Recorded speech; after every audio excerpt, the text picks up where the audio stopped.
విద్యా హక్కు చట్టంను తమ పాఠశాలల్లో అమలు చేసేది లేదని స్పష్టం చేసింది ట్రస్మా.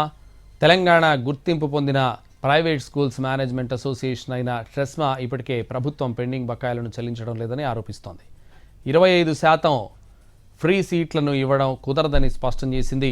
తల్లిదండ్రులకే ప్రభుత్వం నేరుగా డబ్బులు చెల్లించాలి, అప్పుడు వాళ్ళకి ఇష్టం ఉన్న స్కూళ్లలోనే విద్యార్థులను జాయిన్ చేసుకుంటారని చెబుతోంది ట్రస్మా.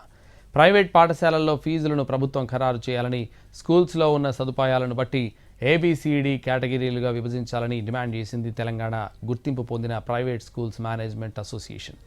తమ డిమాండ్లను ఈ 2025-26 విద్యా సంవత్సరం నుంచే అమలు చేయాలని ప్రభుత్వానికి విజ్ఞప్తి చేసింది.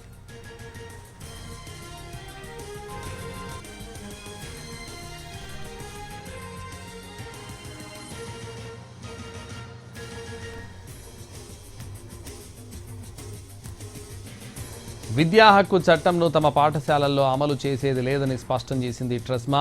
తెలంగాణ గుర్తింపు పొందిన ప్రైవేట్ స్కూల్స్ మేనేజ్మెంట్ అసోసియేషన్ అయిన ట్రస్మా ఇప్పటికే ప్రభుత్వం పెండింగ్ బకాయిలను చెల్లించడం లేదని ఆరోపిస్తోంది. 25% ఫ్రీ సీట్లను ఇవ్వడం కుదరదని స్పష్టం చేసింది. తల్లిదండ్రులకే ప్రభుత్వం నేరుగా డబ్బులు చెల్లించాలి, అప్పుడు వాళ్ళకి ఇష్టం ఉన్న స్కూళ్లలోనే విద్యార్థులను జాయిన్ చేసుకుంటారని చెబుతోంది ట్రస్మా.